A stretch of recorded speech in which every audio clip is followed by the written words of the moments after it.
They say America was founded on the principles of freedom and democracy. But what if that was never true? Take a closer look. What's on the US dollar bill? Not the national flag, not a portrait of a president, but an unfinished pyramid. At the top, a single eye staring straight at you. At the base, a Latin phrase, Novus Ordo Seclorum, the new order of the world. What kind of freedom chooses the symbol of total control? Who were the founding fathers? George Washington, not just the first president, but a master mason, Benjamin Franklin, not just an inventor, but the grand master of a secret lodge in France. They didn't just found a nation, they established an order. And Washington, D.C.? It was designed from the ground up as a giant open-air lodge where the most powerful buildings form Masonic symbols when connected on a map. Is this the capital of a republic? Or a temple built for an ancient secret society? Maybe. The American Revolution wasn't the birth of freedom. Maybe it was the elegant unveiling of a hidden control system, built on symbols, powered by rituals, and kept alive through absolute silence. And maybe America was never the land of liberty, but the global headquarters of Freemasonry. A $1 bill, the most ordinary piece of currency in America. But if you hold it up and flip it over, you'll see something strange, an unfinished pyramid, and above it, a single, wide-open eye set inside a glowing triangle. Below it reads the phrase Novus Ordo Seclorum. Americans carry this bill every day, yet almost no one asks, why would a modern, Christian nation use an ancient Egyptian symbol? Why is the Great Seal written in Latin, a dead language? And why is the all-seeing eye, a symbol deeply tied to secret societies, placed at the very heart of the most powerful currency on earth? The answer, like all answers that are truly unsettling, doesn't lie on the surface. In 1776, when the Declaration of Independence was signed, Americans were told they were breaking free from monarchy. But behind the scenes, a small, silent group was building something else. Not to replace kings, but to control the new system from the shadows. They didn't use weapons, they used symbols. They embedded whispers into the very language of founding documents, whispers only their own could understand. The all-seeing eye, the pyramid, the radiant light from above. These aren't random decorations. They are core symbols of Freemasonry, a secretive fraternity said to have roots in medieval stonemason guilds, but whose rituals trace back even further. Perhaps to Egypt, perhaps to Babylon, or perhaps to something history has deliberately hidden. What's most striking is that the first designers of America's national symbols, men like Charles Thomson, Benjamin Franklin, and Thomas Jefferson, all had deep ties to the Masonic order. Jefferson's involvement is debated, but Franklin's is not. He served as a Grand Master, the head of a powerful lodge in France, where he regularly attended secret meetings alongside Enlightenment philosophers and anti-monarchy nobles. It's hard to believe that these men, architects of modern democracy, didn't know exactly what symbols they were placing on the nation's seal. They didn't choose the eagle by accident. They didn't add a pyramid for aesthetic flair. And they certainly didn't inscribe New Order of the World on the dollar just for decoration. There is a core rule in Freemasonry: he who knows, sees.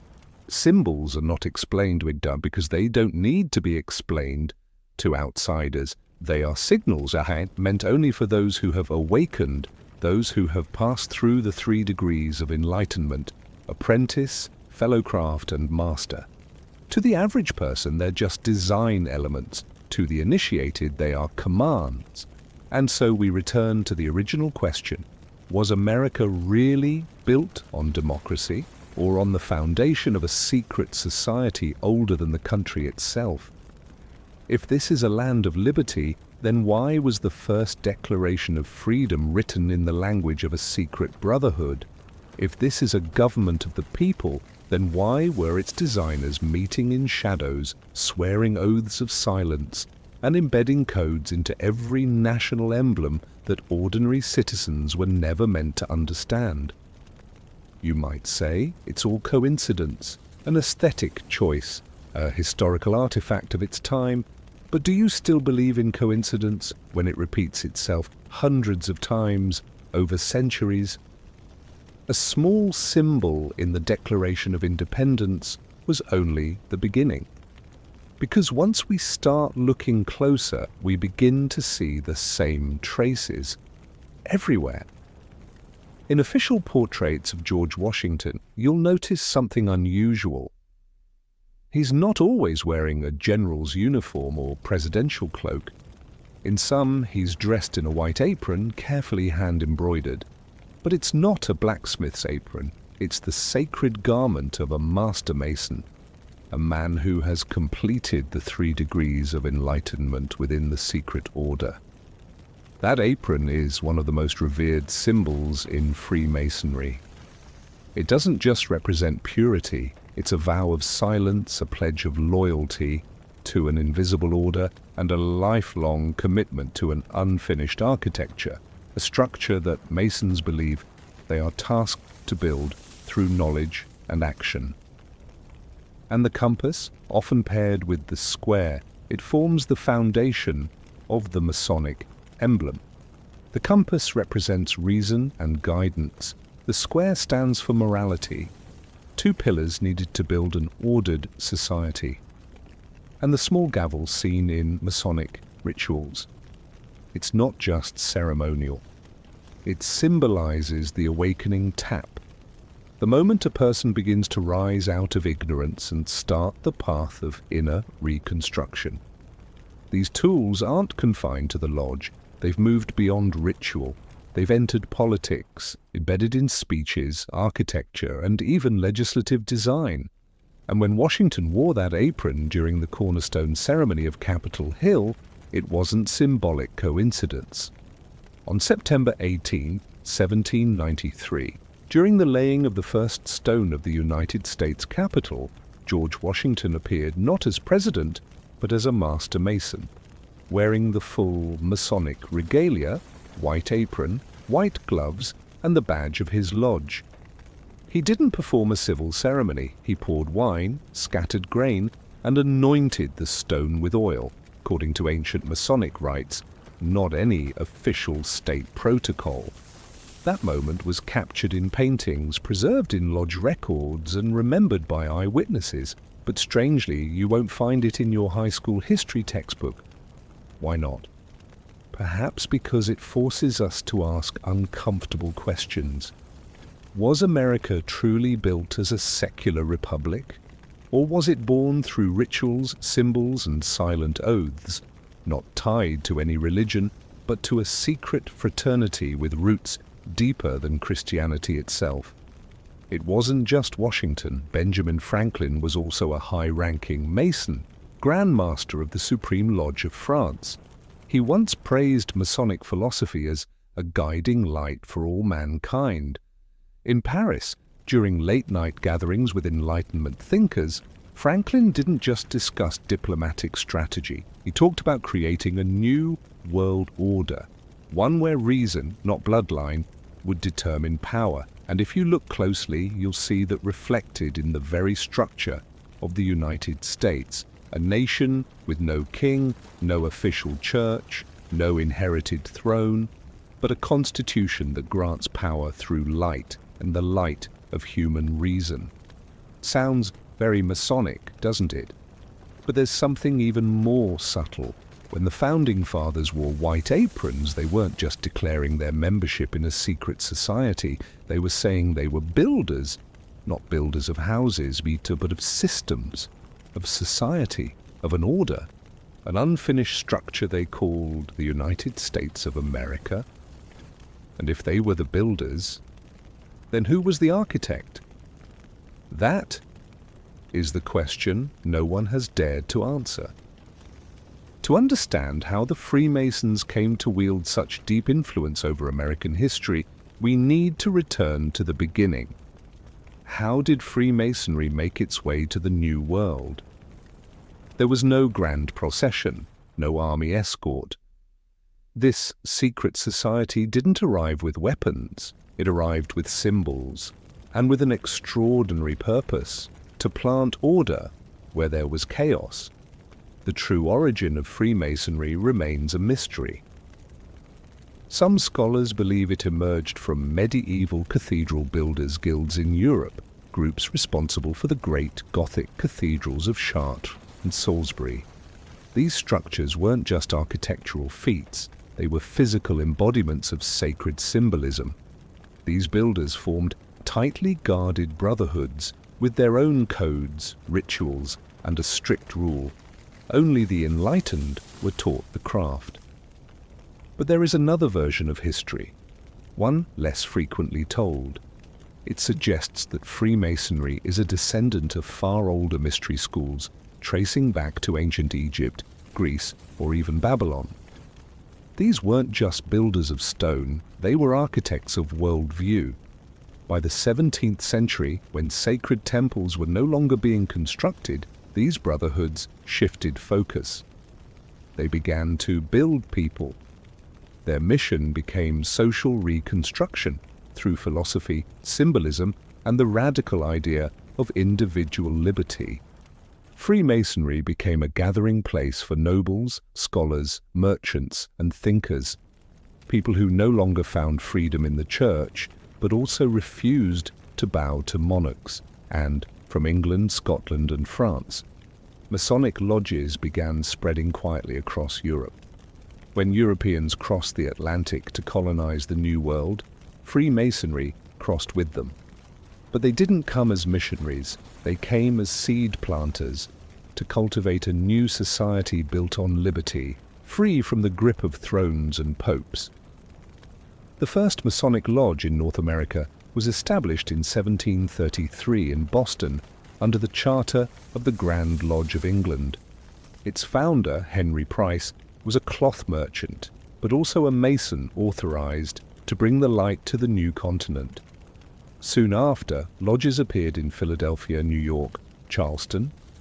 Not long after that, names like George Washington, Paul Revere, and John Hancock would become members.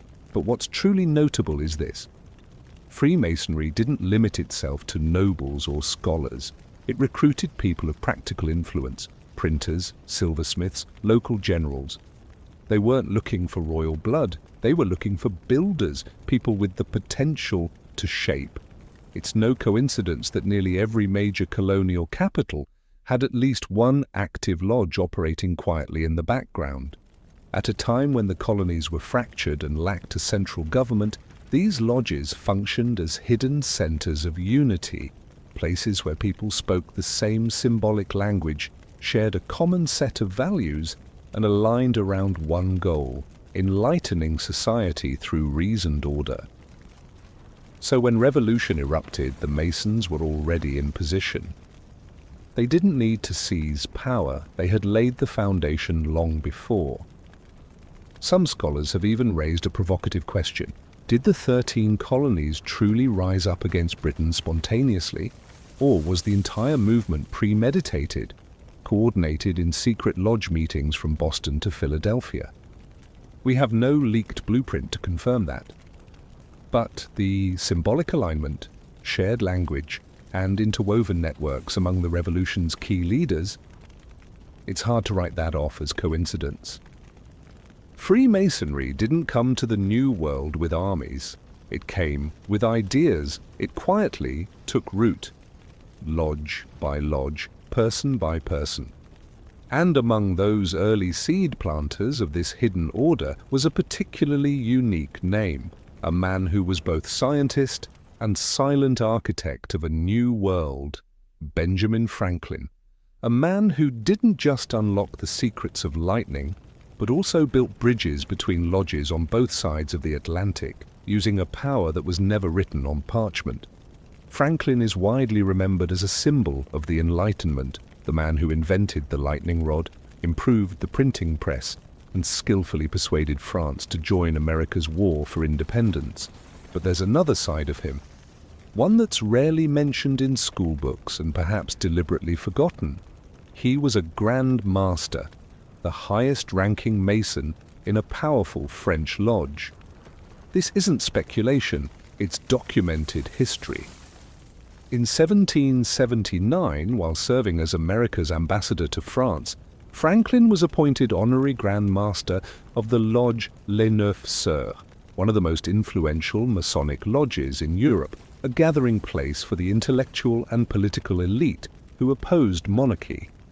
The name The Nine Sisters didn't just evoke the arts, it reflected a deeper mission: to redefine society using the light of reason. There, Franklin met Voltaire, Diderot, Condorcet, thinkers who helped shape the ideological foundations of both the French and American revolutions. But these meetings weren't public. They took place behind closed doors, and the discussions weren't just about politics, but about a new global order, a concept deeply embedded in Freemason writings of that era. What's striking is this: Franklin wasn't just an honorary guest. He presided over Masonic ceremonies. He initiated new members. He helped design symbols, mottos, and contributed to the philosophical blueprint for building not just a country, but a social experiment rooted in the teachings of a secret order. So the question arises, did Franklin serve his country or his lodge? Or to him, were those one and the same? Some scholars have debated whether Franklin was a kind of ideological spy for Europe. But maybe the truth is more complex. He wasn't spying for anyone. He was a link, a bridge between two worlds. One, the old world crumbling under royal rule, and the other, a new world rising from the ashes, built not on scripture, but on the symbols of Masonry. In private letters, Franklin once wrote, "Freedom is not just a right, it's a construction. And every construction needs a builder who can read the blueprint." You might think he was being philosophical, but if you're a Mason, you'd understand. The blueprint he spoke of is the great architect's plan, the sacred design that members swear to build, not with words, but through quiet, deliberate action.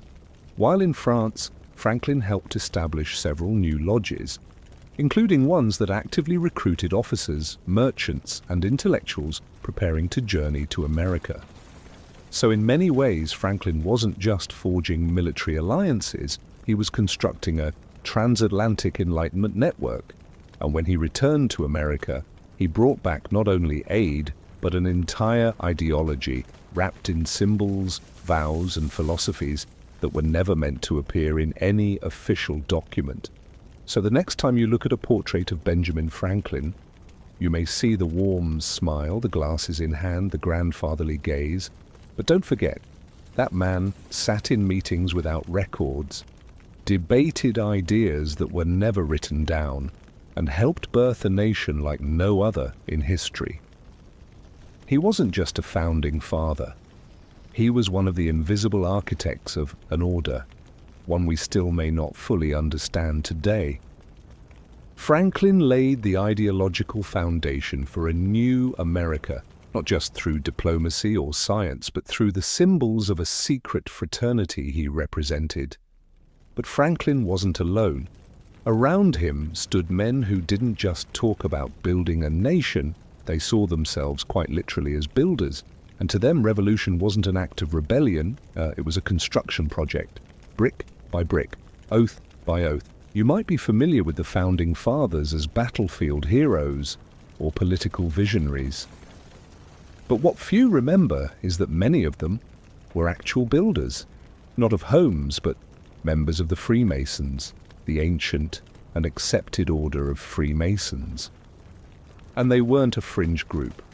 According to historical records, more than 50% of senior officers in the American Revolutionary Army were Masons. They met in lodges, swore their vows by candlelight, used secret handshakes, encoded symbols, and above all, shared a single philosophy. Freedom doesn't come from blood, it comes from will. And freedom must be built as a long-term project. George Washington, the Commander-in-Chief, was a master mason. Initiated in 1752 at the Fredericksburg Lodge. He personally presided over initiation ceremonies for his officers. Some historians suggest that Washington used Freemasonry to instill discipline and unity among soldiers from different colonies, at a time when America had no constitution. Paul Revere, the rider who warned, "The British are coming," was a veteran Mason who later served as Grand Master of Massachusetts. On the night he left Boston, he didn't just carry a military signal, he carried a coded message for local lodges to activate a parallel network alongside the official army. John Hancock, the man with the boldest signature on the Declaration of Independence, was also a Mason, and so were future presidents like James Monroe, Andrew Jackson, James Polk, James Buchanan, Andrew Johnson, and William McKinley, and the list goes on. During the Revolutionary period, Masonic lodges functioned like shadow command centers. There, officers met not as military superiors and subordinates, but as brothers, equal in the lodge, bound by oaths, and free to discuss strategies, ideals, ethics, even plans never recorded in official transcripts. This is key. In a time when the colonies were fractured, when the Continental Congress was fragile, Freemasonry provided a non-governmental, non-religious, but highly effective network. A nation within a brotherhood operating in parallel, quietly but powerfully. Members came from different states, faiths, and social classes, but inside the lodge they removed their uniforms, their titles, their pride. They wore white aprons, stood in a circle, and addressed each other as equals. There was no king, no priest, only silence, and the shared goal of building a new kind of human being. In that atmosphere, many key decisions weren't made in congressional chambers, but in lodge meetings, among men who had sworn sacred vows together. What was said in lodge was never spoken outside, but what followed, from battlefield strategies to the clauses of the Constitution, bore the familiar imprint of Masonic philosophy. So when people say America was built by Enlightenment thinkers, that's not just a metaphor. They were builders in every sense of the word, not just politically, but symbolically, as Freemasons. And like all great builders, they didn't leave their names behind. They left behind symbols.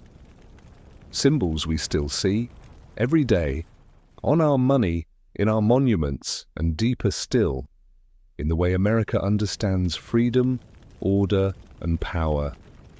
In the collective memory of American history, Paul Revere is the midnight rider, the lone hero galloping through the night shouting, "The British are coming!" like a thunderclap meant to awaken a nation. But the version told in school books has been stripped down to the point of lifelessness, because in truth, Revere wasn't simply a warner of war, he was the spark that activated a network long prepared. A network that didn't belong to the army or the government, it belonged to Freemasonry. Paul Revere was a silversmith, a businessman.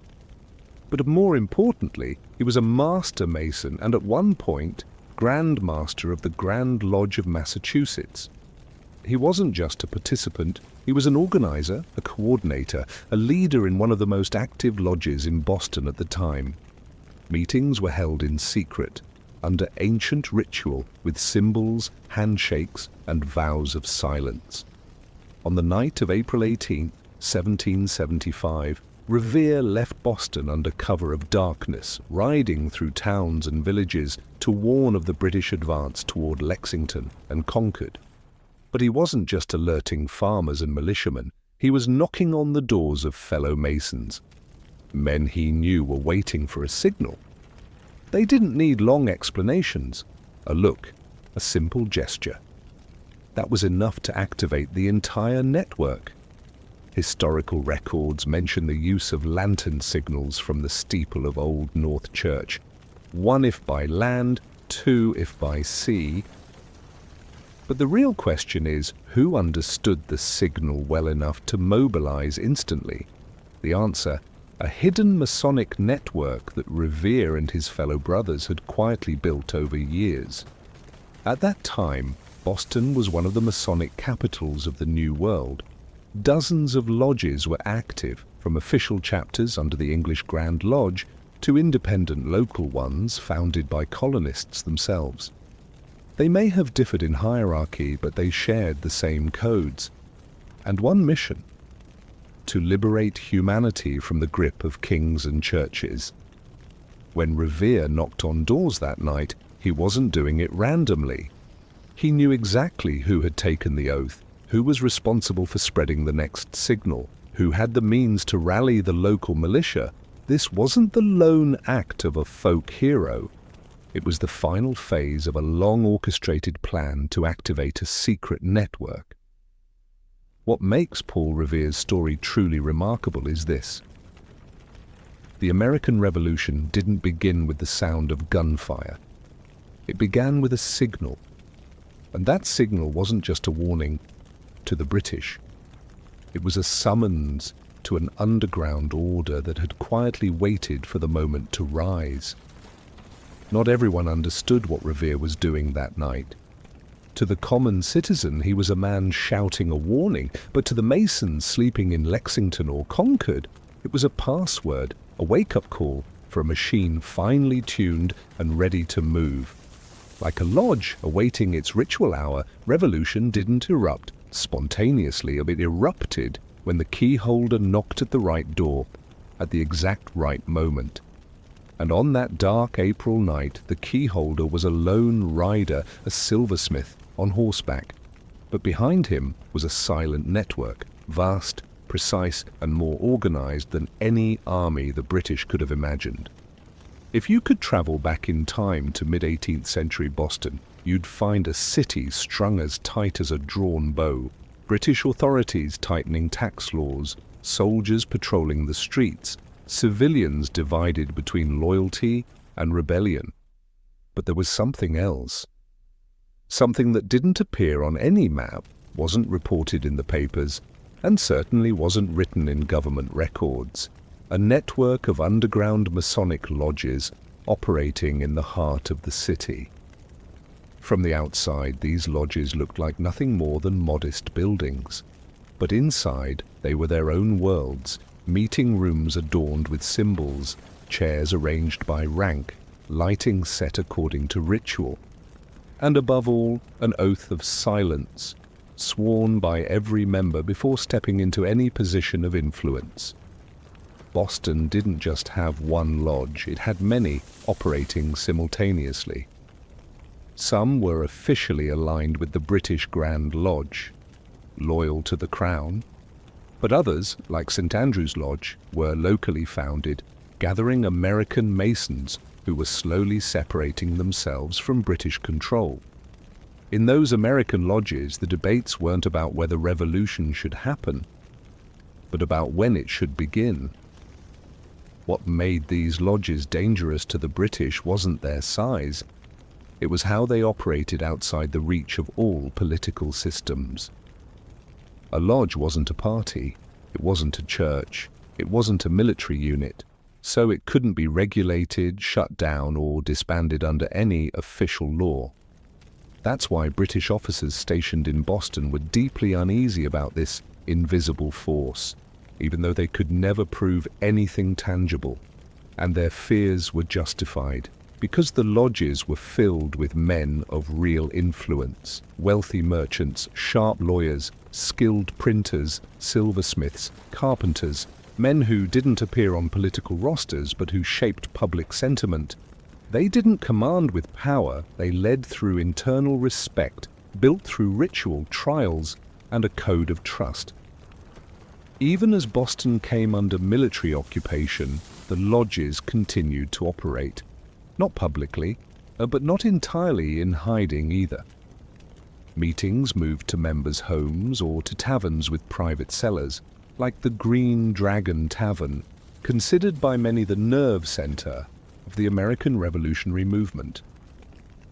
It's widely believed that the Sons of Liberty, the grassroots organization that helped ignite the revolution, was born there.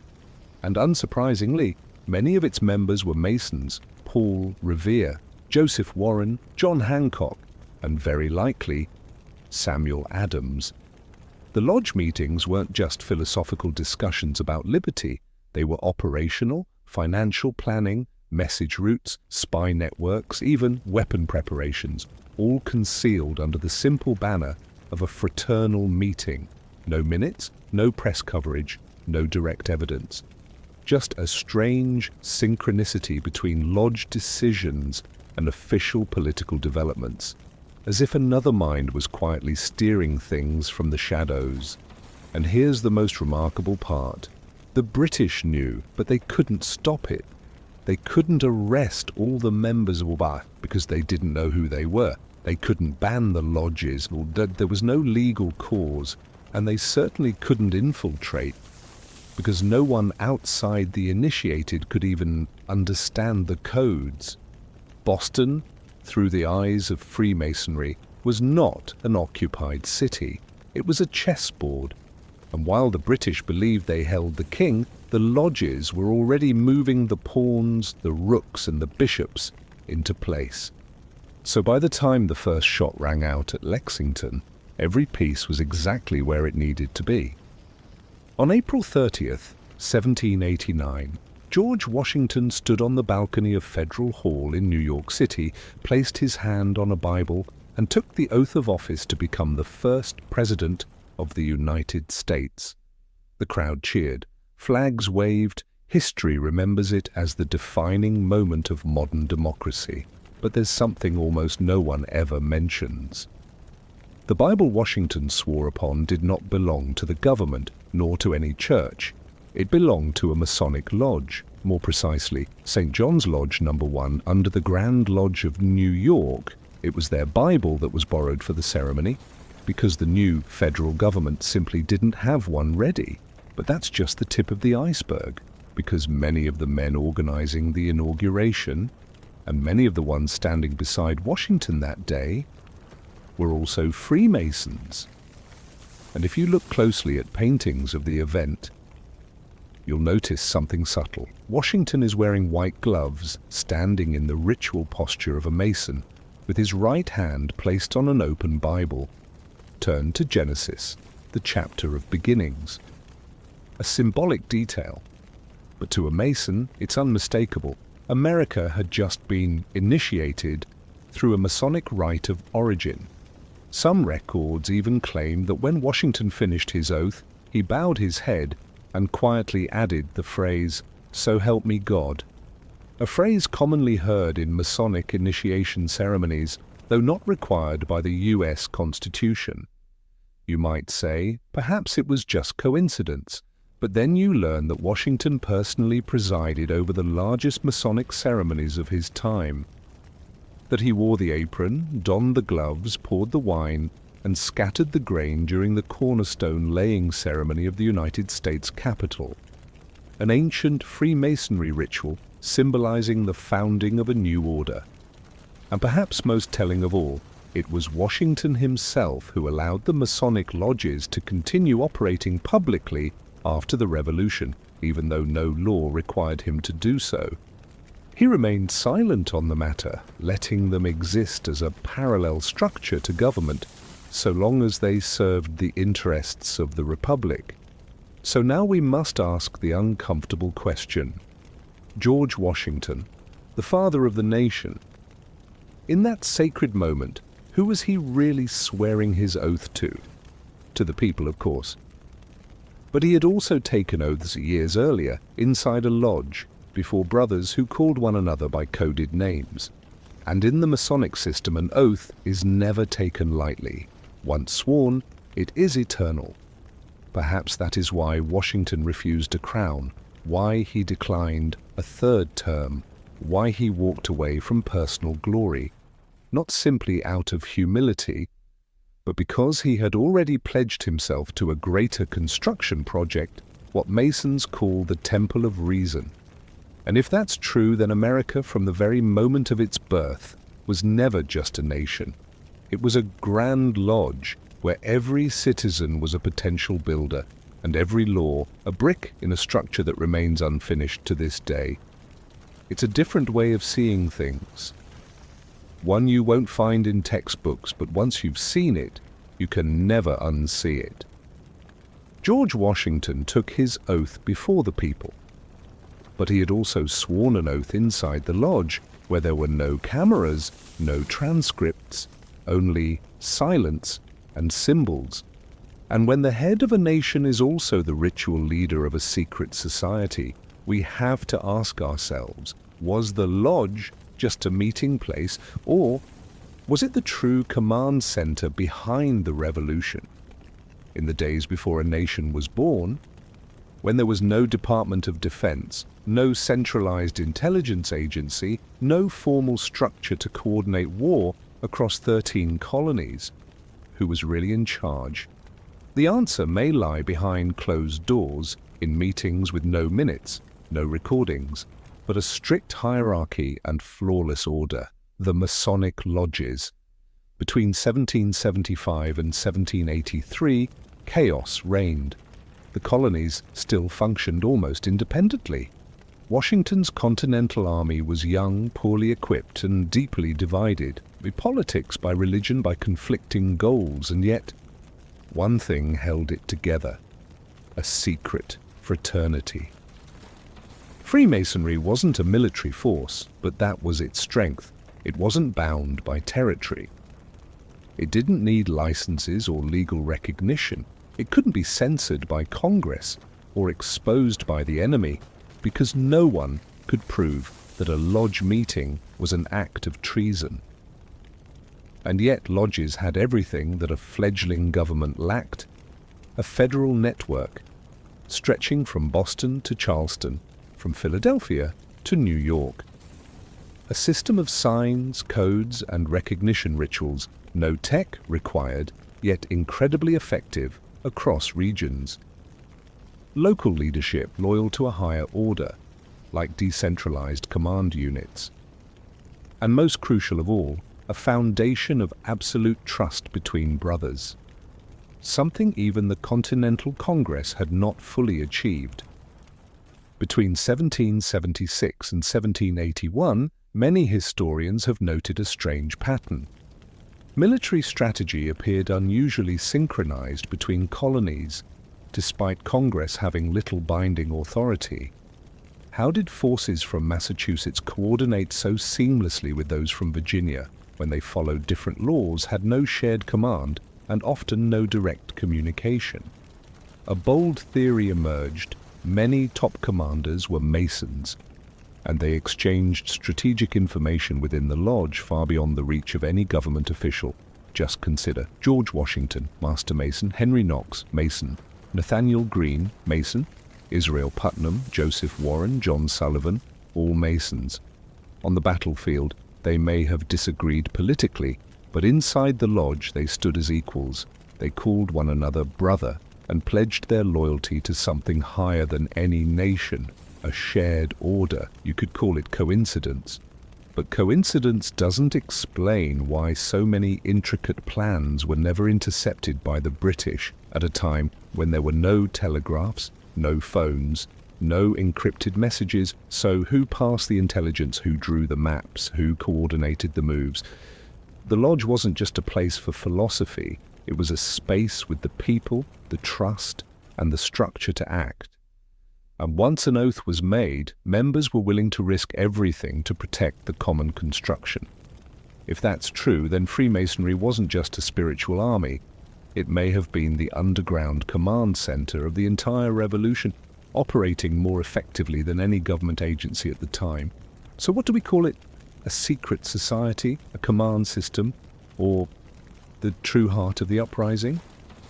If the lodges were the hidden brain coordinating the revolution, then they needed a nervous system, a way to transmit signals quickly, accurately, and without a trace. And the secret fraternity had just that. Long before anyone imagined the telegraph or military intelligence, no maps, no passwords barked across the battlefield, just signs, oaths, and couriers without names, recognized instantly wherever they went. Before Morse code, before telegrams, before the United States had a single intelligence agency, there already existed a fast, reliable, and unbreakable system of communication. No wires, no encryption, no official documentation. It ran on something deceptively simple: recognition between two people by a single handshake.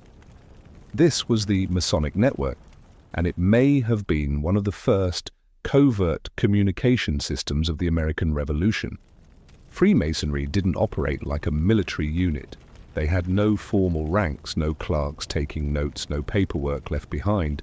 But what they had was what every intelligence network dreams of: passwords, symbols, silent signals, and, most critically, anonymous couriers wearing no uniforms, holding no rank, yet able to pass freely, with support at every stop. A Mason could cross through multiple colonies without carrying any documents. If caught, he had nothing that could be used against him.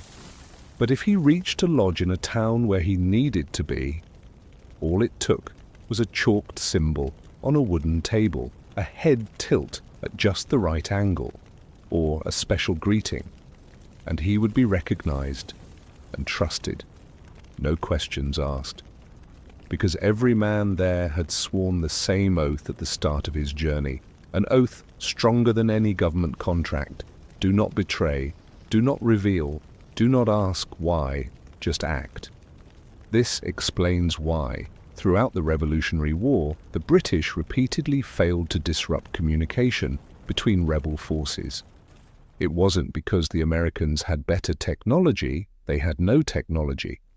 What they had were lodges, safe houses for messengers who didn't write, didn't speak, they simply arrived at the right place at the right time. From Massachusetts to Pennsylvania, from Virginia to South Carolina, lodges functioned like living relay stations, places where news of British troop movements, arms stockpiles, or orders from Washington himself could be passed along without a trace. And if anyone ever wondered, how did militias seem to know troop movements before official word arrived? How did ambushes get set up before orders were even issued? The answer might lie not in a general's tent, but in a craftsman, a tavern keeper, or a wandering doctor. Someone who had once knelt before a Masonic altar and sworn his oath in silence. Some evidence even suggests that Masonic couriers infiltrated the British ranks, using universal lodge signals shared across both sides, because there were Masons on both the American and British sides, and when those symbols were used at just the right moment, they could allow a patriot to walk through enemy lines undetected. A double-edged sword, but wielded with masterful precision. You won't find their names in the history books, no medals, no statues, no official recognition. But without them, battles would have failed. Orders would have never been delivered, and critical decisions might never have reached the right hands in time to make a difference. When war called for speed, they sent nameless men. When the age demanded wisdom, they sent someone with a pen. Not everyone carried a rifle. Some carried a pen. And in the world of secret societies, a book isn't always written to persuade the masses. Sometimes it's written to awaken those who've taken an oath. Thomas Paine was one of those men, and the Age of Reason wasn't just a declaration, it was a cipher. Thomas Paine, a familiar name in American history, a voice of reason in the storm of revolution. His work, Common Sense, inspired tens of thousands to rise against British monarchy. But the book that truly terrified religious authorities wasn't Common Sense, it was another one, The Age of Reason, released while Europe still trembled in the shadow of the Church, this book didn't just attack organized religion, it called on humanity to return to reason as the only source of light. Paine wrote, "My religion is to do good." He rejected theology, denied divine authority, and boldly declared, "My God does not write books." Clergy called it blasphemy. But inside Freemason lodges, the Age of Reason passed from hand to hand like a secret document, an unofficial manifesto of Masonic philosophy, written not in code, but in words with two layers of meaning. Read it closely, and you'll see that Paine wasn't calling for the destruction of spirituality. Quite the opposite. He believed in a great creator, a phrase echoed in Masonic rituals, where God isn't defined by scripture or shape, but as the great architect of the universe, the one who designed the laws of reason, balance, and order.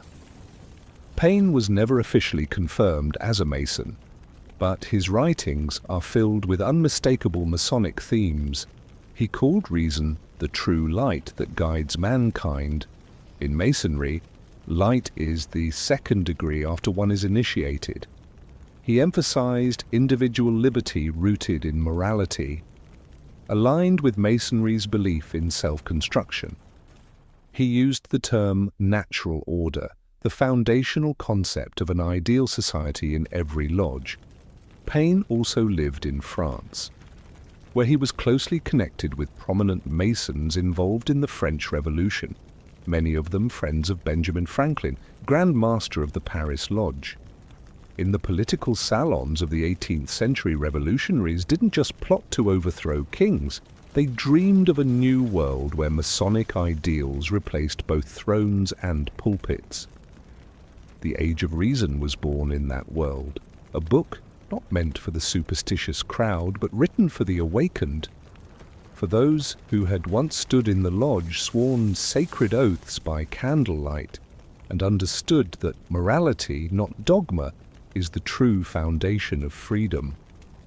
That's why the book was fiercely condemned by religious institutions, but quietly passed along among intellectuals, military officers, and especially Masons.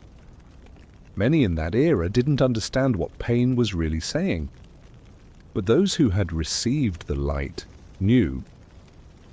The Age of Reason was never a call to rebellion. It was a coded message, a whispered truth meant only for those who knew how to listen. Thomas Paine wrote with reason. But some men didn't just write, they lived and died for the ideals they believed in.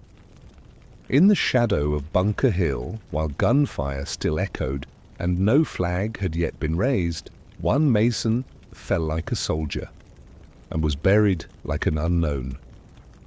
But in the world of the secret fraternity, his name was never forgotten. Joseph Warren, a silent symbol of loyalty at a time when history hadn't yet decided who to remember. His name doesn't appear on currency. There is no national monument bearing his face. American children don't learn his story in school. But in Masonic lodges across Boston, New England, and beyond, Joseph Warren is spoken of with almost sacred reverence. He wasn't just a physician, a political activist, a general in the colonial militia. He was a Mason, and he died keeping his oath. On June 17, 1775, the Battle of Bunker Hill erupted. British troops marched on Charlestown in overwhelming numbers. The American rebels, mostly untrained militia, took cover behind makeshift fortifications. Joseph Warren had just been appointed a general, but he had not yet assumed command. He could have stayed behind, observed, given orders from safety, but he didn't. He stepped onto the front lines, shouldered a musket, and fought as a common soldier until he fell like a warrior. His body was later identified by British officers. And because Warren had been a prominent political leader in Massachusetts, they deliberately desecrated his remains as a warning to others. He was dumped in a shallow grave, no funeral, no honors, no flag. To official history, that was the end of his story. A promising figure lost too early, overshadowed by names like Washington or Adams. But to the Masonic lodges, that was only the beginning. Warren had been a core member of St. Andrew's Lodge in Boston, one of the most critical lodges in the pre-revolutionary years. He wasn't just a Mason, he had served as Grand Master of the local Grand Lodge, a title reserved only for men of real influence and trust within the community. When news of his death reached the lodges, memorial rituals began, not once, but every year. For decades, lodges across Massachusetts held silent ceremonies in his honor, commemorating the brother who died while fulfilling the vow to serve a higher order beyond oneself. Even in 1825, 50 years after his death, Marquis de Lafayette, the French hero of both the American and French revolutions, visited Warren's grave in Boston. He knelt, took a handful of earth and said, "This is the soil of a great man." It was not a political gesture, it was a deeply symbolic act, and quite possibly a Masonic rite. So why is Joseph Warren not honored more widely like other founding fathers? Perhaps because he died too soon, before he had the chance to sign the documents that would immortalize others. Or perhaps because his true role lay within a network history doesn't dare name: Freemasonry. A man standing at the intersection of medicine, politics, warfare, and secret fraternity, and who gave his life at the very moment history needed silence more than celebration. But to the Mason, he's never forgotten. Each year, on June 17th, in lodges across Massachusetts, a candle is lit. His name is not shouted, but in the soft glow of the lodge they remember. There are heroes who need no statues. They have oaths, and a permanent place in the quiet memory of those who know how to look beyond the veil of history. Joseph Warren fell before the United States was even born. But his brothers in the lodge continued the journey. And when the smoke of war finally cleared, they didn't just rebuild a nation, they began drafting the first blueprint for a new order. The Constitution was written, it's not just by statesmen, but by men who had once sworn oaths in silence, by candlelight, to an ideal that reached beyond even the Republic itself. So we must ask, who really wrote the US Constitution, and what did they place inside it that we still haven't fully seen?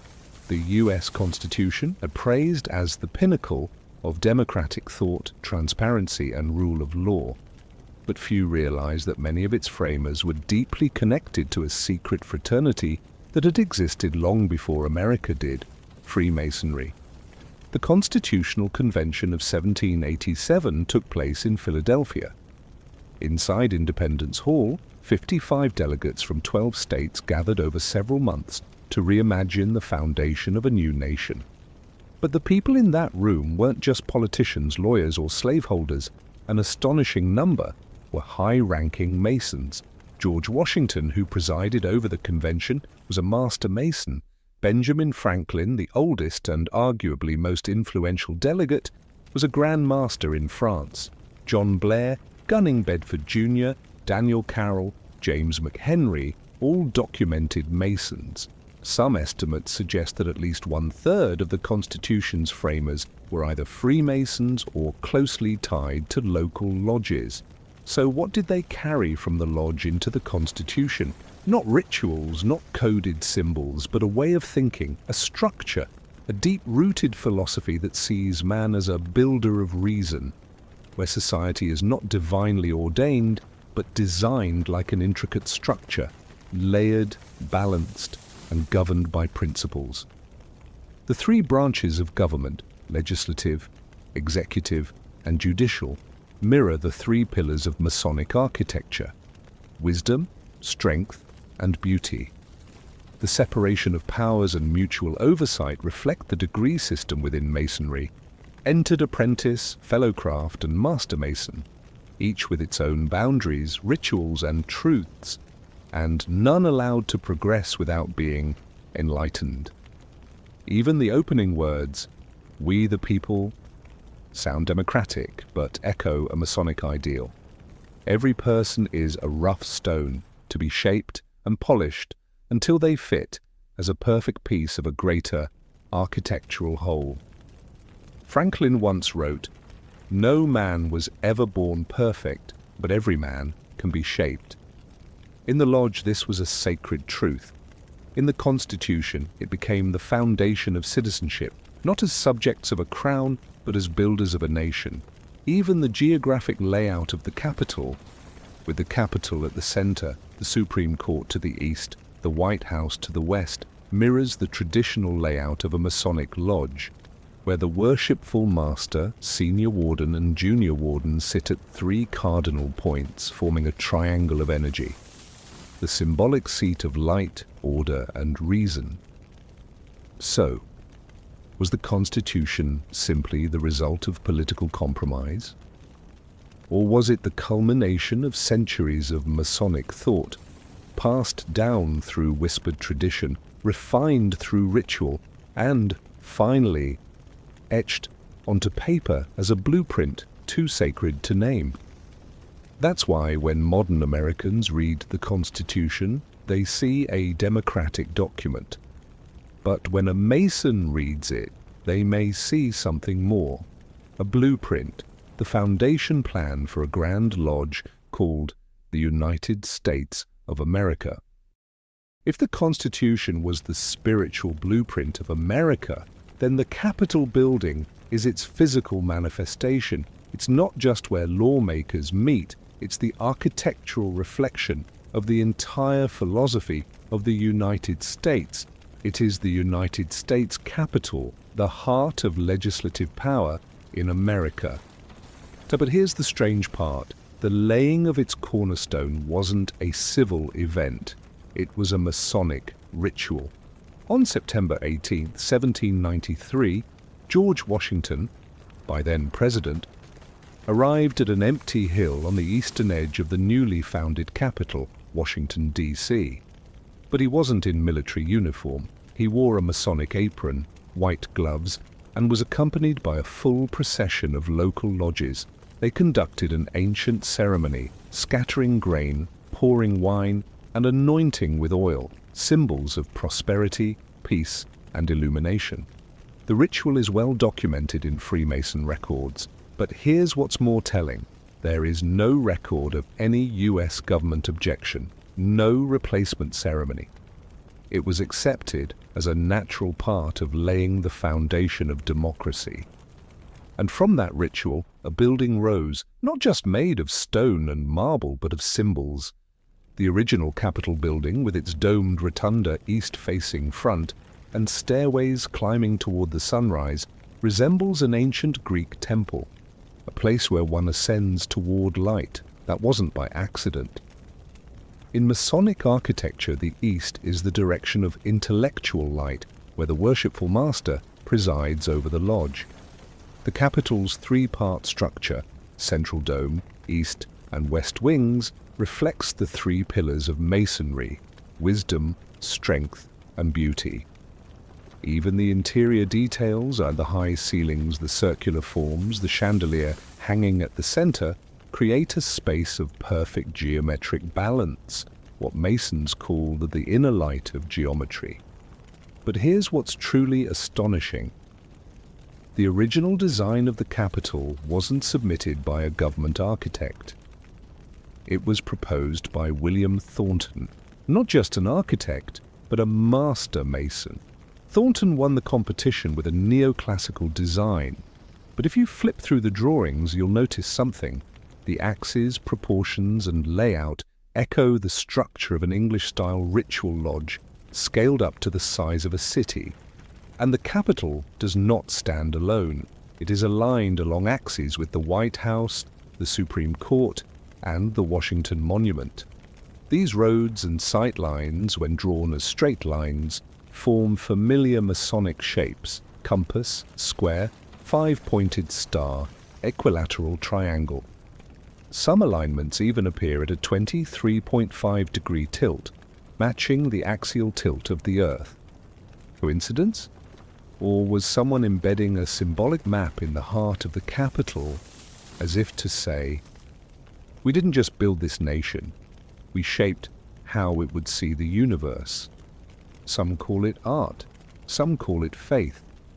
But for those who've ever stood inside a Masonic lodge, they understand architecture is a language, and when words can't be spoken, shapes speak truths no one wants to hear out loud. And if that's true, then the Capitol, often hailed as the beating heart of modern democracy, may also be an eternal ritual in stone where the oaths of invisible builders have been etched deeper than any constitution ever written.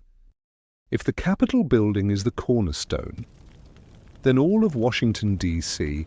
is the map built around it, a lodge no longer confined to a small chamber, but stretched across avenues, parks, and monuments, as if someone had taken a sacred blueprint and expanded it to the scale of a nation.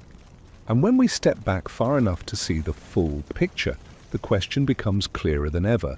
Could it be that America's capital is not just a political center, but an encrypted symbol?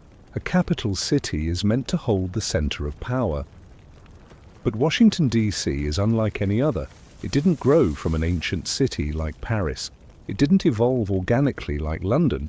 It was designed from scratch by a group of men with blueprints, compasses, and a vision that reached beyond ordinary politics. In 1791, Pierre Charles L'Enfant, a French-born architect, was appointed by George Washington to design the new capital. But L'Enfant didn't work alone. He was advised and supported by members of the provisional government, many of whom were high-ranking Masons. And from the very first drafts, Washington, D.C. bore strange, unexplained features, avenues intersecting to form five-pointed stars. Primary roads aligned exactly with the east-west axis. The empty spaces between government buildings forming equilateral triangles, hexagrams, even the iconic compass and square symbols. When you connect the dots on a map, coincidence? No one said it aloud, but original blueprints clearly show the Capitol, the White House, the Washington Monument, and the city's major plazas were not randomly placed. They were positioned so that when viewed from above, they formed a gigantic symbolic map, invisible at street level, but undeniable from the sky. A lodge in the open. Take the Washington Monument, for example, a towering 555-foot obelisk centered on the Capitol Lincoln Memorial axis. Its shape mirrors that of ancient Egyptian obelisks, symbols of the sun, ascension, and masculine force, a central image in many Masonic rituals.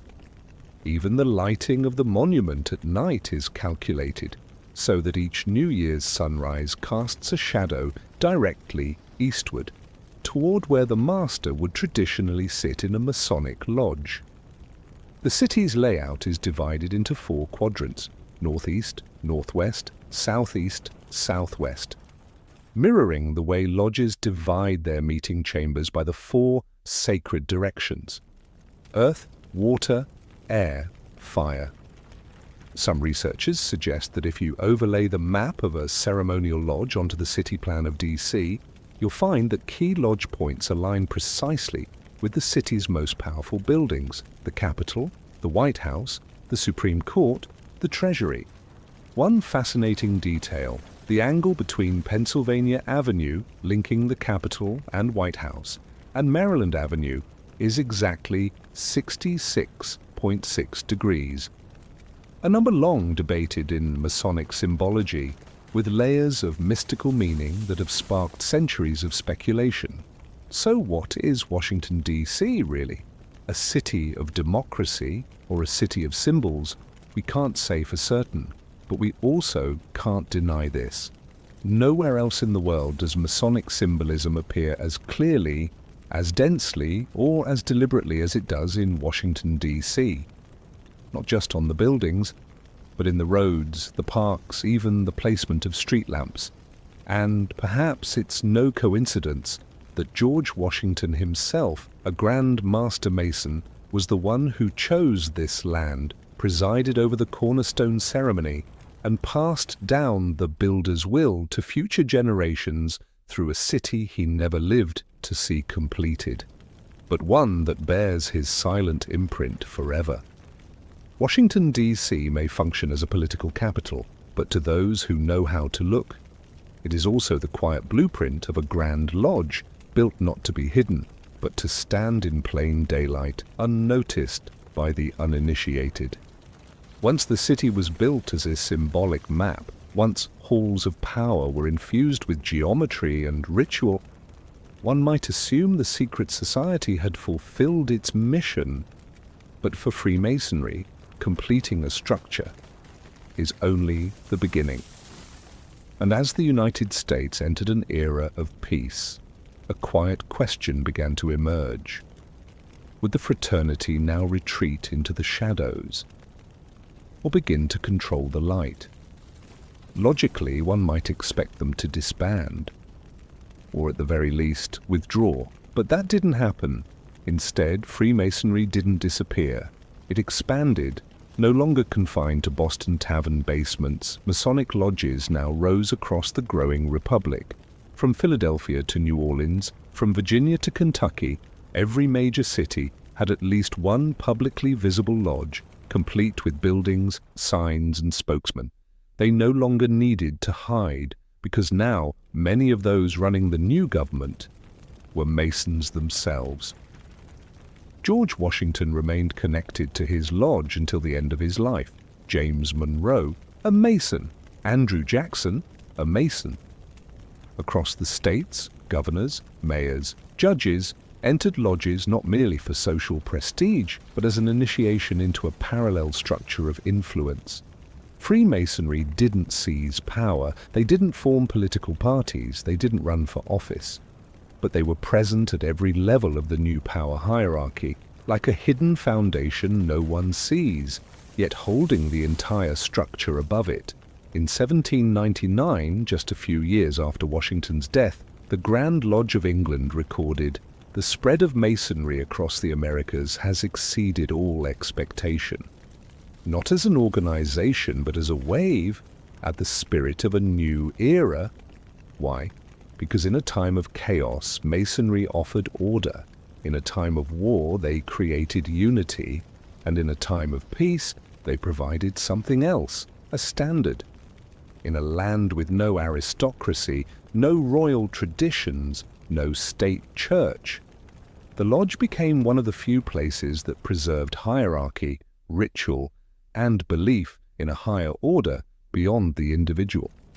Freemasonry didn't dissolve, they changed fronts from the basements of secrecy into legislative chambers, from the flicker of ceremonial candlelight into the glow of government buildings, from oaths of war to whispers beside lawmakers and treasurers, and so began a new chapter.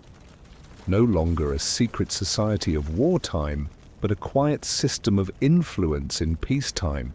As they no longer needed to hide, they moved silently into new seats of power, not through political slogans, but through personal influence and a network of trust forged during the Revolution. They were present in Congress, in governors' offices, and more importantly, in the one branch of power where no election is needed, the judiciary. And there, a new question arose. How many of the first Supreme Court justices were Masons? And just how far did their influence reach? When the U.S. government officially began operating in 1789, Congress and the President took center stage. But in a quieter corner, away from the noise, the elections, and the spotlight, another institution was born, one that would wield supreme power over constitutional disputes for centuries to come, the Supreme Court. And just like the other branches of government, Freemasonry was not absent. John Jay, the first Chief Justice, had no confirmed Masonic record. But his successor did. John Marshall, and the longest-serving Chief Justice in U.S. history, the man who laid the foundation of modern judicial power, was a master Mason. Marshall had served as an officer in the Continental Army, fought alongside George Washington, and was a member of Richmond Lodge No. 13 in Virginia. He wasn't merely a participant, and he presided over numerous lodge ceremonies after the war, including the initiation of high-level political figures. So the question arises, did Masonic influence shape legal decisions? The answer isn't easy to measure. But look closely at how Marshall governed the court, and you'll see Masonic pillars clearly reflected, a belief in universal law, echoing Masonry's reverence for cosmic order, elevating the Constitution to the highest authority, much like the sacred ritual texts seen as unbreakable light within a lodge. Most notably, the emphasis on checks and balances between branches, what Masons refer to as balance and harmony, the equilibrium of wisdom, virtue, and action. In the court's first 2 decades, at least 3 justices were confirmed Masons: John Marshall, Bushrod Washington, George Washington's nephew, and William Johnson. It's likely others were affiliated with local lodges, but never left a paper trail. In true Masonic tradition, no need for recognition. But Masonry's role in the judiciary wasn't just about who they were, it was about how they thought. Freemasonry is a world of ritual, order, and philosophical reflection, where every word, every gesture is weighed like evidence in a courtroom. So when Masons stepped into the American legal system, they brought with them an ancient mental framework. Never judge in haste, never act from emotion. Always seek the light, the truth, between opposing extremes. This explains why many of the court's earliest decisions didn't favor unchecked executive power, but instead reinforced equilibrium between branches, just like in a lodge. No man holds absolute authority. All must answer to the rule of law, the foundational stone that no one may break. Thus, the judiciary wasn't where Freemasonry launched a revolution. It was where they guarded the architecture of revolution in silence. While politics stirred, while administrations rose and fell, the courts remained. The Masons' stone column at the center of the American temple, unshaken. When Freemasons entered the Supreme Court, they didn't just carry legal knowledge, they carried a worldview, a sense of structure, a devotion to symbols. Because in Masonry, not everything must be spoken aloud. Some truths are best engraved in stone. And while the court preserved the legal framework, it was the national symbols, carefully chosen, that may represent the Masons' most permanent message. So now we must ask, the eye on the dollar, who is it really watching? And the Great Seals, is it just a symbol, or the encoded signature of an order that never declares its name? You hold a US dollar bill every day. You trade it. You store it. You spend it. But have you ever stopped to really look at it? Because on the back of the Great Seal of the United States, there are details that are far from accidental. An unfinished pyramid, a single radiant eye hovering above it, and a Latin phrase from antiquity, Novus Ordo Seclorum, a new order of the ages. The question is, why this symbol? Why not an image of freedom, justice, or the people? Why a pyramid, an ancient emblem of mystical Egypt with no direct connection to American history? And why is the top of the pyramid floating, detached, leaving a gap between the foundation and the eye? To answer that, we must go back to 1782, when the Continental Congress officially approved the seal's design. 3 separate committees had offered different proposals. In the final group, including Charles Thomson, William Barton, and most notably Benjamin Franklin, a Grand Master of the Masonic Lodge in France, the pyramid appeared for the first time. No one ever publicly explained why. But in Masonic ritual, the pyramid represents a work in progress, an ideal structure humanity is still striving to complete. The detached capstone is a declaration. The order is unfinished. And the eye above, the eye of providence, is a widely recognized Masonic symbol representing the great architect of the universe, watching over the actions of Earth's builders. The Latin phrase below is even more revealing, Novus Ordo Seclorum, not a slogan of the French or English revolutions, but a term widely used in Masonic circles of the time to refer to a rational order, a new structure not built on monarchy or divine right, but on human design, reason, and hierarchy. A new order, but new in what sense? A freer society? Or one constructed by a secretive fraternity, complete with levels, symbols, and oaths that no outsider is ever meant to understand? Even the pyramid's 13th step. They match the original 13 colonies, yes, but also carry sacred meaning in Masonry, symbolizing transformation, death, and rebirth. And on the eagle's side of the seal, above its head, is a 6-pointed star formed by 13 smaller stars.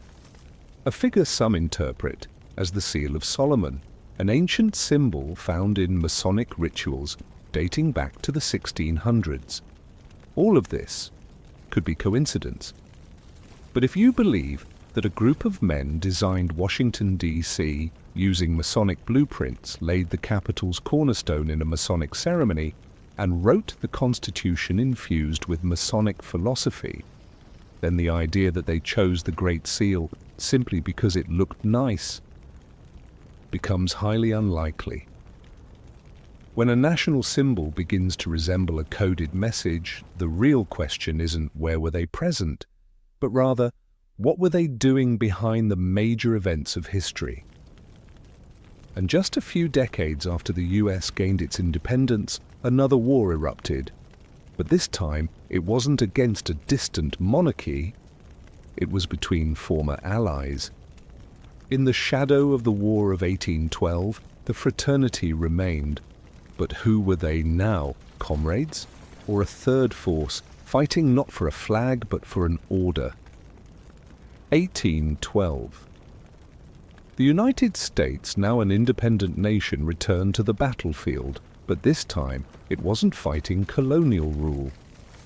It was fighting its former sovereign, the British Empire.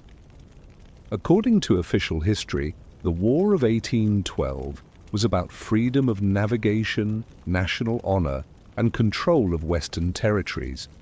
But beneath those surface-level justifications, there was another layer, a layer few dare to mention, the parallel presence of Freemasonry on both sides of the war. America had Freemasons, but so did Britain. On the battlefields of 1812, two lodge systems operated simultaneously. One under the United Grand Lodge of England, the other under the independent Grand Lodges of America.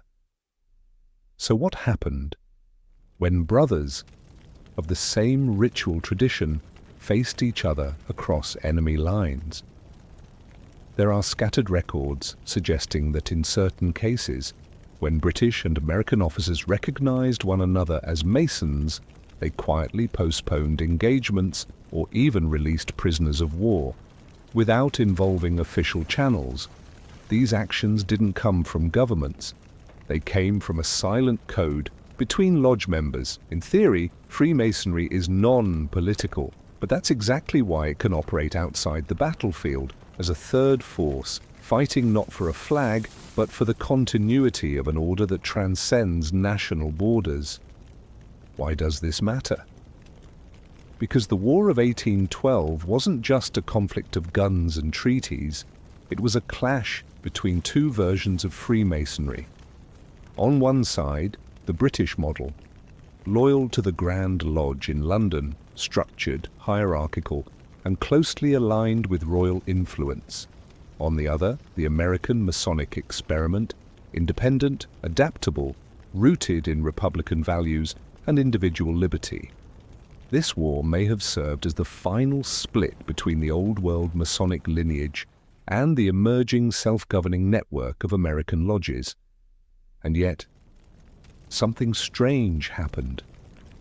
After the war, as the US rebuilt and expanded, the number of Masonic lodges didn't shrink, it skyrocketed. From New York to Ohio, Louisiana to Indiana, hundreds of new lodges appeared, as if the war had become a catalyst for restructuring and expanding a silent order, cloaked in the language of freedom. Freemasons made no public claims about their role in the War of 1812. But what followed, the lodge expansion, the seamless integration of members into Congress, courts, and the military, reveals a quiet truth. Freemasonry didn't retreat after the war. It expanded, it sank deeper into the foundations of American power, still behind the veil. But that very silence began to stir unease, because when a group never claims power, but always seems to appear where power resides, eventually the public no longer sees them as brothers. They begin to see them as a threat. There was a time when Freemasonry stood as a symbol of idealism, intellect, and nation-building. But as the 19th century dawned, that image began to crack. And then, within the span of just one short decade, the secret society that once stood behind the Founding Fathers became the target of public condemnation. What happened? It wasn't the revelation of a grand conspiracy. It wasn't a failed coup. It was a name, William Morgan. In 1826, Morgan, who claimed to be a former Mason in New York, announced his plan to publish a book exposing the inner rituals, codes, and secrets of the fraternity. Before the book could be released, he vanished. No body, no trial, no explanation. Only one fact was known. He had been detained by local Masons and was never seen again. This incident sparked the first anti-Masonic wave in American history. The public was outraged. Newspapers denounced the fraternity. Preachers warned that Freemasonry was a nation within a nation, a dark force masquerading as justice and morality. For the first time ever, an organized opposition emerged, the Anti-Masonic Party, the first third party in American political history. They didn't just protest, they ran candidates, held conventions, and lobbied Congress, with a singular mission to dismantle the influence of Freemasonry. Why such an extreme reaction? Because, in a fragile young republic, the idea of a secret society with its own rules, its own oaths, and power beyond the law was intolerable. Freemasonry, once quiet in wartime and discreet in revolution, was dragged into the spotlight. And that spotlight was no longer kind. In some states, lodges were forced to shut down. Politicians publicly resigned from the fraternity.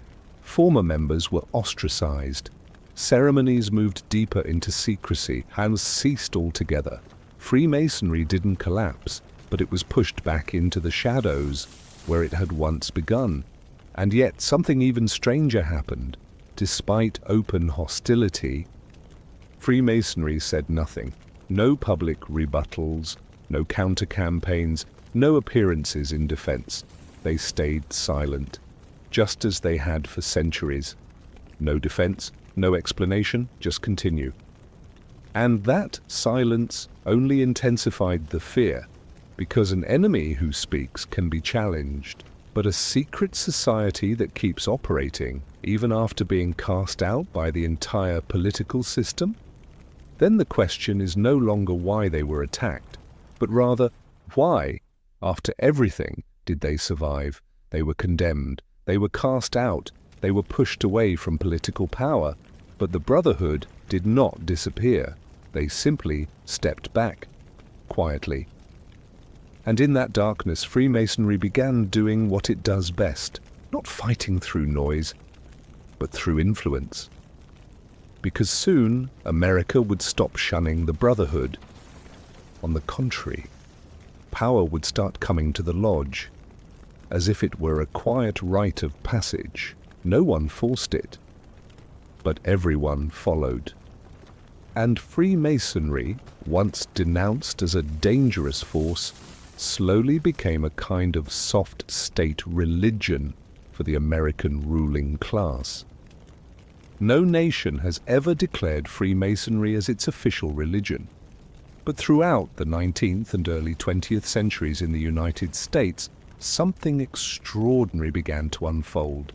The men who rose to the highest levels of power, presidents, judges, generals, governors, were more often than not also men who had stepped into the lodge. There were no laws requiring it, no formal invitations. And yet Freemasonry quietly became a silent rite of passage, a soft threshold one had to cross to truly understand how the system worked from the inside. After the wave of public backlash following the William Morgan affair, the Brotherhood didn't fight back. They didn't wage a public battle. Instead, they chose the oldest strategy: to rise from beneath. In small towns across the country, the lodges stayed open. There, the mayor, the sheriff, the banker, the lawyer, the doctor, all gathered regularly, not as officials, not as partisans, but as brothers. No party lines, no slogans, just oaths, rituals, and a structure that quietly forged an unofficial yet unbreakable network. By the end of the 19th century, unofficial estimates showed over 60% of US governors were Freemasons. Nearly half of all state Supreme Court justices had ties to the lodge, and most notably, 7 out of the next 10 US presidents after Washington had direct or indirect connections to Freemasonry. William McKinley, Mason; Theodore Roosevelt, Mason; Franklin D. Roosevelt, Mason; Harry S. Truman, not just president, but also Grand Master of the Grand Lodge of Missouri. Why did they join? No one could say for certain. No one was forced, but somehow everyone went. Because the lodge wasn't just a place of initiation, it was a school of leadership. In the lodge, one learned how to speak, slowly, clearly, solemnly, how to stay silent, the right time, how to operate within a system of hierarchy where no one skipped ranks and every ounce of authority came wrapped in ritual. Over time, Freemasonry ceased to be a mystery to the elite. It became a quiet starting point for those who wanted to go deeper. It wasn't mandatory, but if you didn't enter the lodge, you'd always remain just outside the real game. The press of that era began calling the Brotherhood by many names: the second government, the parallel power. But the most common phrase came from insiders themselves: the soft state religion. No churches, but rituals. No Bible, but lodge laws. No priests, but thousands of men quietly devoted to the light of reason and living by it. This wasn't hard power, this was foundational power. The kind that never shows up on television, isn't written in any constitution, but is present in every closed room where major decisions are made. And so people began to understand Freemasonry didn't need to seize the nation by force. All it had to do was set the standard and watch as every person in power willingly adhered to it. As Freemasonry became the silent standard of influence, entering the lodge no longer felt optional. It became something of a second birth for those who wanted to rise further. And by the 20th century, this pattern extended far beyond politics, into the military, intelligence, and the centers of global power. Generals, presidents, strategists, before they commanded the fate of the world, they once knelt before candlelight, took a vow in silence, and stepped through a door with no name. The 20th century is remembered for war, crisis, and decisions that reshaped the world.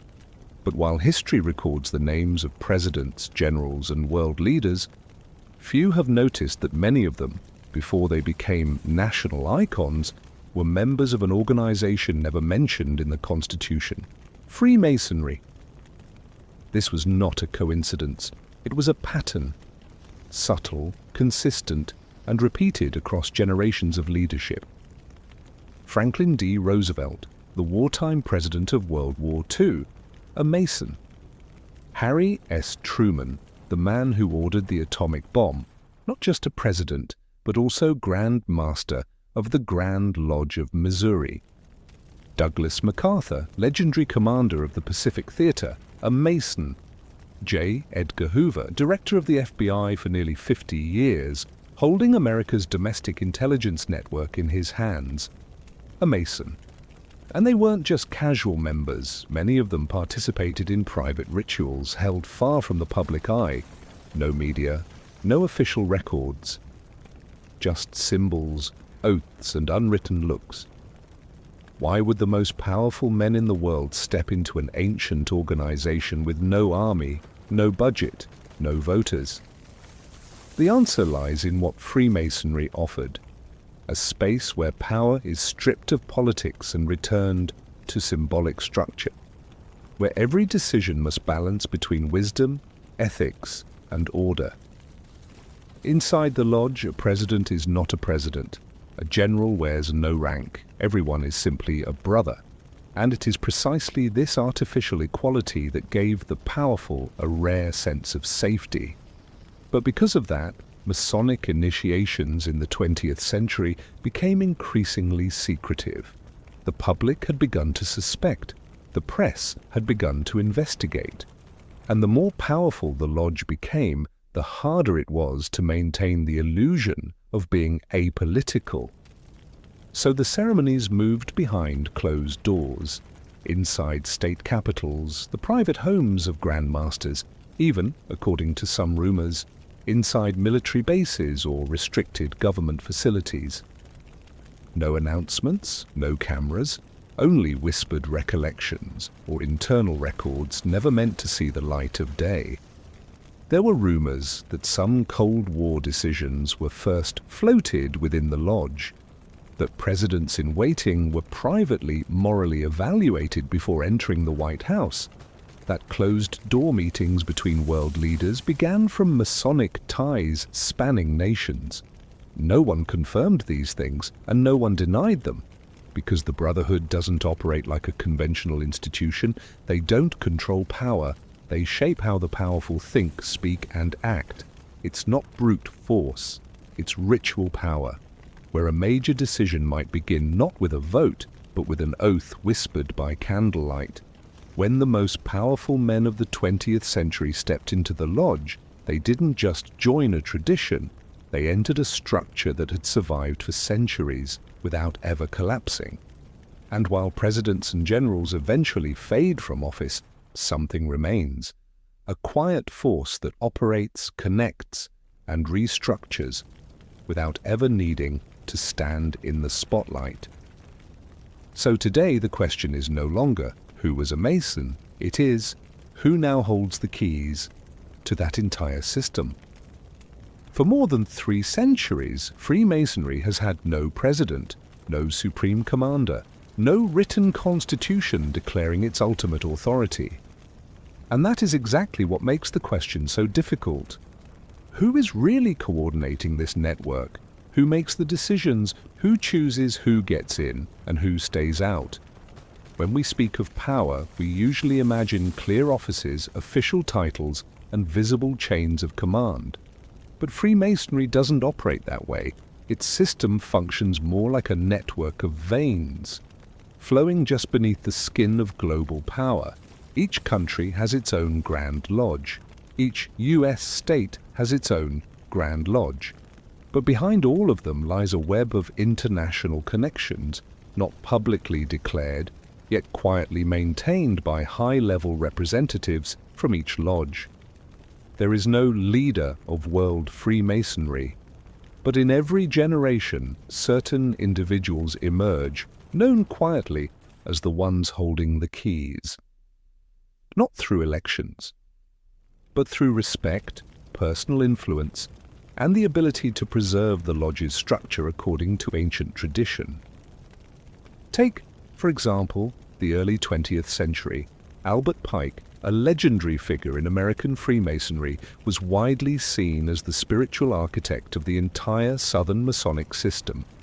He held no executive office, yet every major decision passed through him, from philosophical doctrine to degrees of initiation.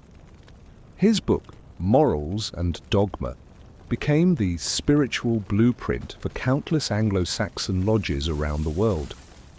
In the modern era, this role hasn't disappeared, it's simply gone deeper underground. Across the US, many state Grand Masters now act like silent archbishops, overseeing initiations, passing on ritual knowledge, and ensuring each lodge stays true to its ancient standards. Some of these individuals, never mentioned in media, are known within the network by a quiet title: the Silent Architects. They don't make public policy. They don't preach.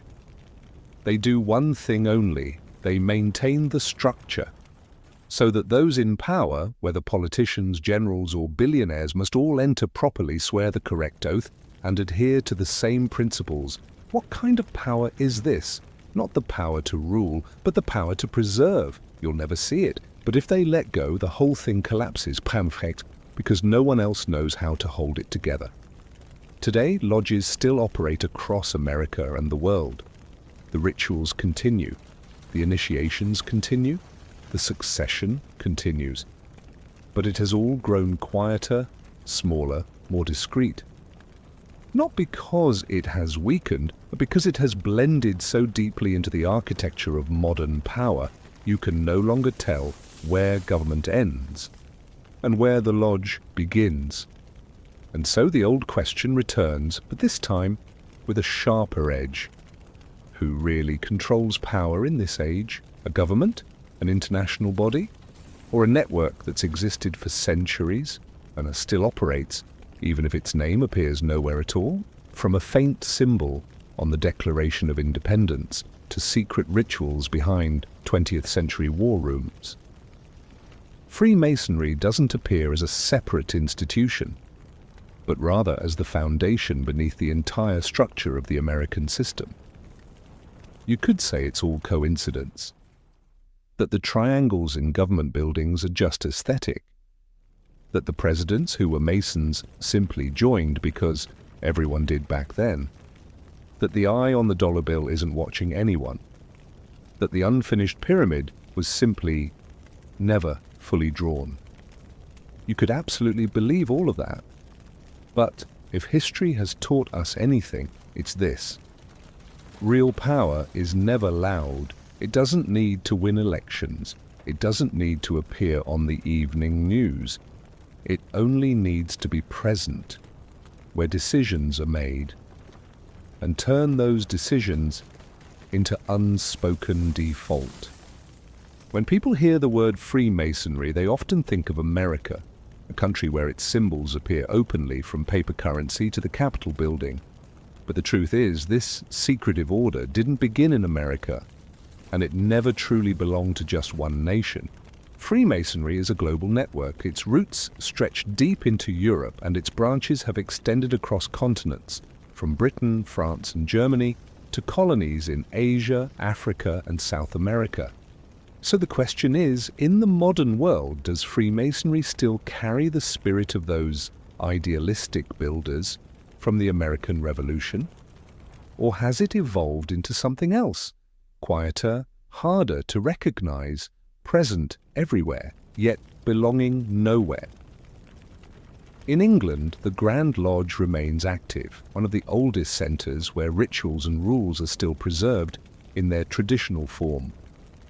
In France, Masonic lodges are more fragmented, some leaning toward theology, others toward political philosophy. Across Africa, Freemasonry often intertwines with post-colonial elites in power.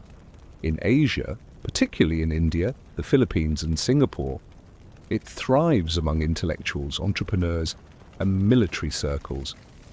Today, Freemasonry takes many forms. In some places, it functions as a charitable society. In others, as an elite social club. where politicians and businessmen gather beyond the reach of public scrutiny. And in certain corners of the world, it still resembles a shadow system operating alongside official governments, much like it once did in 18th century America.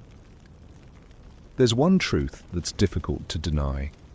Most nations with complex political histories, especially former colonies, have gone through periods where Freemasonry quietly stood at the center, but stayed hidden. Yet in the 21st century, this global order now faces a paradox. In the West, it's often viewed as outdated, overexposed, mythologized, even mocked. In the East and the global South, it still lives discreetly among the elite, but without the Enlightenment ideals it once claimed to uphold. Some say Freemasonry today is just a shell. Others say it's fragmented, no longer a unified force.